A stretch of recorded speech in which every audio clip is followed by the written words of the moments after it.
Okay, so today we're gonna check how to fix an extension cord that doesn't work.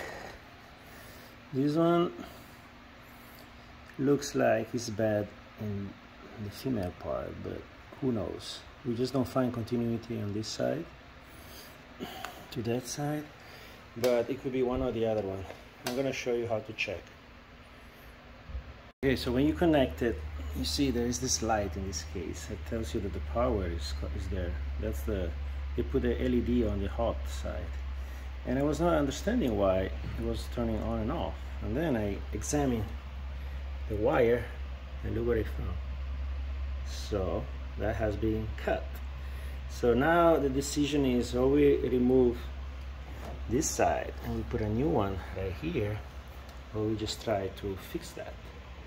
Let's see what we can do. You see, this is what happened when you use it outside and you cut it somehow.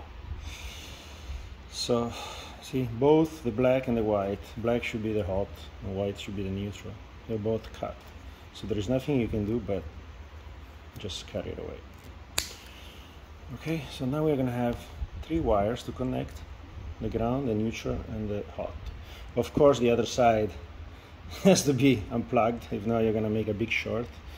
You're gonna kill yourself unless the breaker open the line before you. So at this point, it means that this side is good. What can you do? You can joint these two. It's going to be a little harder because you need to join each one of them, and also then to put a thermal plastic over it to make sure that when you use it outside, the water doesn't go in. And I can do that, but probably not too many people has those tools in their home. So the easier way to do it for home repair would be to replace this side, to attach this side to a new female. And with that I mean you go buy what is this, 15 amps, 120 volt.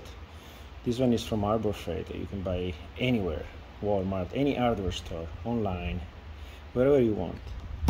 And you connect this here. This will be the easiest way, the easiest repair at home. So let's see how to do this, and then maybe I also joint the other side because I have the tools to do it, so I want to keep it as close as it was originally. So to do that, you have to cut, this one has to go inside and stay there while the wire they're going to connect to the prong. So we have to open and see how long do we have to splice. Basic tools, just a screwdriver, the one, the multi tools that you can buy anywhere, scissors for electrician, or even regular scissors, they're going to work, and these pliers. These cutters you can find in, these one actually are from Walmart, in the section where art and craft, because they use this to cut, I think, small sizes of wires. So they work pretty well. For these small wires, they're fine. So you don't have to go to a difficult hardware store to look for stuff, or you can go to Home Depot and Ace Hardware, they have everything. Harbor Freight, the same. So we're gonna open these and we're gonna see how long we need. This one from Harbor Freight actually is very good, as those two to block the external side of the wire, the cable, and then he has the other three in front actually to open the actual plug. It looks like very solid. It works really good, and it costs probably, I think, $3, so it's not really expensive. I bought some others on Amazon and they didn't come yet, so I'm gonna use this for this video. But the one on Amazon were cheaper. I just wanted to see how they were performing. See, this is how it looks inside. So what you have to know is how long to cut the cable to get here. So that's what we want to measure. See, so the cable is gonna go inside and connect there. So you don't want to make it too long or too short, but too long the cut is gonna get the insulation outside of this point, and you don't want that. So you want to cut it almost like that, like here. You're gonna cut it right here to make sure that it's clamped inside this area. So to cut this, you can do it just with the scissors. Make sure you just make an incision, very light. It doesn't go inside, because you know you're gonna cut over the wires. See, and then you break it. Now I'm doing it really slowly, just to show you little by little how you have to do it. So we cut it again. Just make sure it doesn't cut over the wire. See, right now you probably be able to open already. Not yet. And that's how you do it. Unless you have tools that probably only electrician has to splice the cables and the wire, but you can do it like that. See? You don't really have to go buy special stuff. It takes a little bit of more time, but you know, you only have one to do. You don't have 200, so you can have your time. Here is this, almost done. Just keep cutting a little bit on the side, and it's gonna come out. Hey there, see? So this is exactly the size you want to be able to go in. See, it's gonna stay there. It's gonna get clamped, and it's gonna connect at the same time. Because basically you only need the space inside to attach to each one of those. Okay, now you're gonna splice the single wires the same way, just making a little cut around, making turn and cut. In this case, you can also pull with your scissors. It's gonna be a little easier. You can also use those other cutter if you want, but I'd rather use, because this one probably they cut more than a regular scissor. And then the last one is the ground, and that's it. You see, in one shot I did it. But you know, if you don't have that, you can use scissors and do it the same. So at this point we are going to have to connect. You see, in this case you also have the colors already, so you cannot mess up black, white and green. So make sure you first put this in the back on your wire, and maybe go down, who cares? It has to be inside, because you're not going to be able to put it anymore. And then just twist your cables a little bit.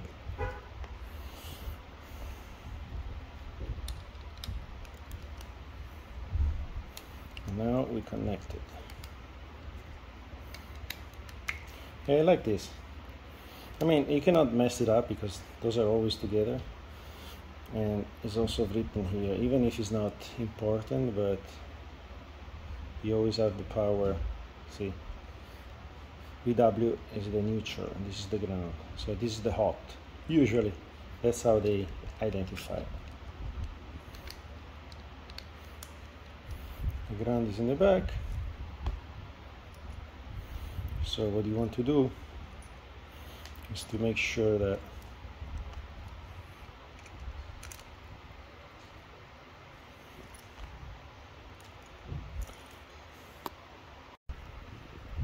in this case you have to pull down this one a little bit. Just make sure your cable, the spliced cable, is long enough to go in and it doesn't come out too much, like that, and then you tighten it. The secret here is to make sure that the orange part is gonna be really tight inside the cover over there, because that's gonna make your connection very solid. See, this one is gonna go up also. Make sure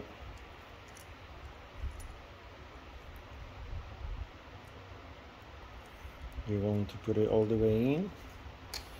Let's open a little bit more.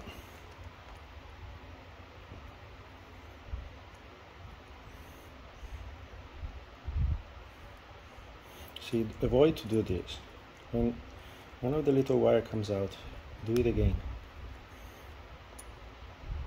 Because in the long term, it could go, see, like this. Don't do that. Long term, it could break, create heat, and then go touch, or just make a loose contact.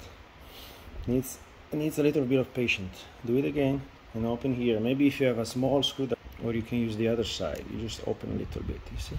Make sure that there's enough space to go in. Now it's gonna go in, no problem. Right there. Then you hold it, you tighten.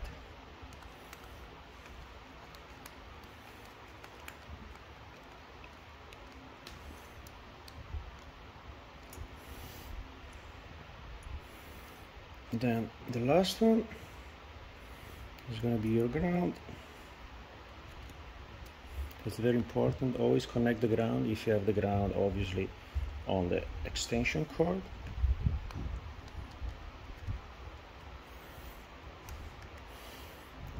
It's important if there is some kind of short between the neutral and the face. Okay, this case, okay, this came out at the end. I didn't know how to pull it out, but you don't really need to do that. At the end, this one stays in and you're fine. What you have to do now, you have to bring the back cover in and you have to screw it into the top. So make sure the holes align like that. You know, this is also gonna keep it separate. So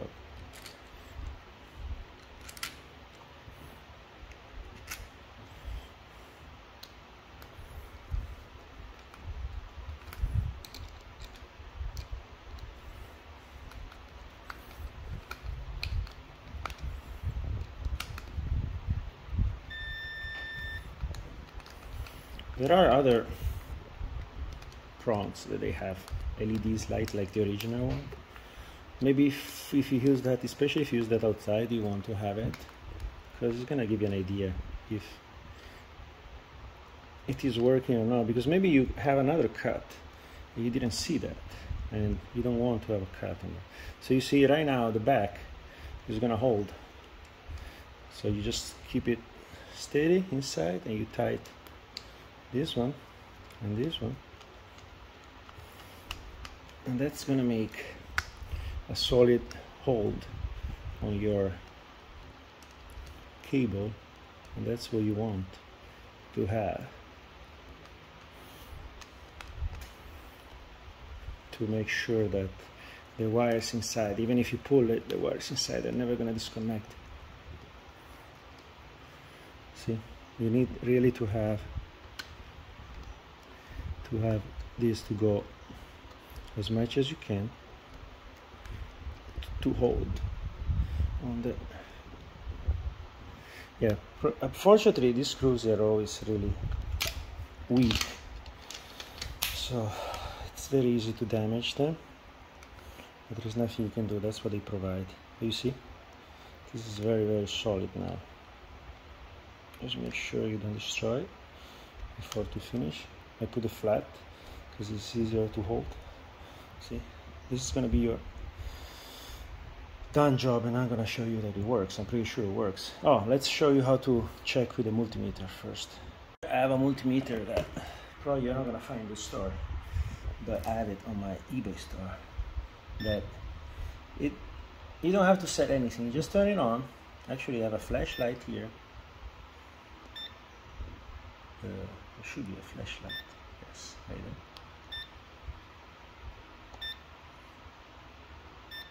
like there, and you just plug in to your connection. Like in this case, we just want to see if there is continuity between one side and the other side. See? It's gonna beep, means there is. And then on the other side also, it's gonna beep, and that means there is. Let me see, I didn't put it correctly. The only side is always more difficult to find the connection is this one. Okay, see? And this is going to show you whatever ohms is going to find. This case is 2.3. But the same tool, the same multimeter, you can just plug in like that from the two sides, and you're going to measure how many volts once you connect this one to the power over there. See, the other side is connected to the power, it's to a ring, and he's telling you 123 AC. Perfect. So the same tool without switching anything is very easy to use for people who doesn't know how to use the knob. It can give you the continuity and also the final reading on the measure. That's it.